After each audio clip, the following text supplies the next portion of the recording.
But first, we're going to check in with our Sarah Murphy, live at the state prison. She's one of a handful of people set to witness the execution tonight. Sarah, give us an idea of what the coming hours will hold. Well, hey there, Brian. As you can imagine, a big day here at the Utah State Correctional Facility. We're outside the Stephen R. Anderson Memorial Building right now. Myself, our other media colleagues, this is where we expect to be for the next few hours through the evening as we wait to hear hourly updates from the Utah Department of Corrections. They tell us those will start at 5:30 and go until as the execution draws closer. Again, a lot going on today, and you can imagine what's on everyone's minds is Mr. Honie right now. Where is he? What is he doing? Some big questions. We can answer some of those for you right now. We know as of 6 o'clock this morning, the Department of Corrections tells us they have moved him into an observation cell where he will be through the evening as the execution draws closer. We know he's had opportunity to visit with family through the evening, through the week rather, and then about 3 hours away from the execution is when that visitation will only be limited to his attorneys as well as clergy and spiritual leaders. Again, a lot going on. We mentioned it's a big day in such a somber time. We were interested to how this would look for those final days, those final moments for a death row inmate. Take a look. The crime that happened is not me.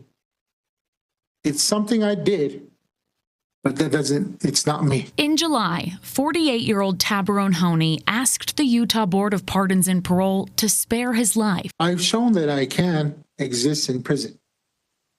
I'm not a threat to the public.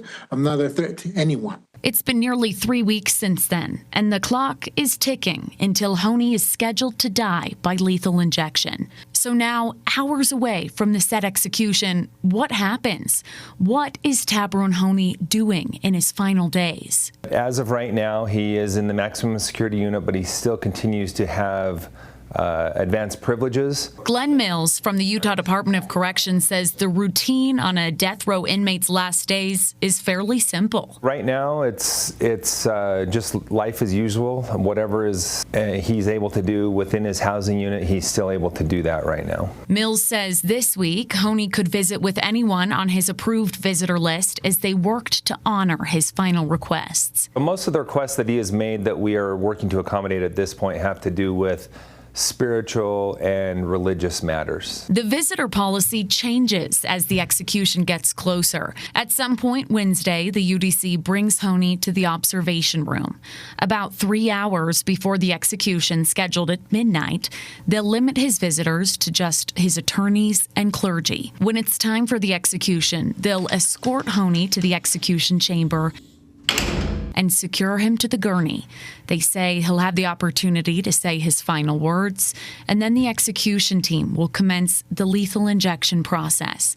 Witnesses are there, 7 from the media, all to observe. It's important to have media witnesses come in to actually see what happens so that they can report to the people of the state of Utah as well. After a doctor declares Honie dead, the medical examiner will take his body. The Department of Corrections says they've been planning the entire process now for months. We need to be able to pull this off in a very caring and professional manner, and that's what we intend to do. A process that's set to be wrapping up now soon.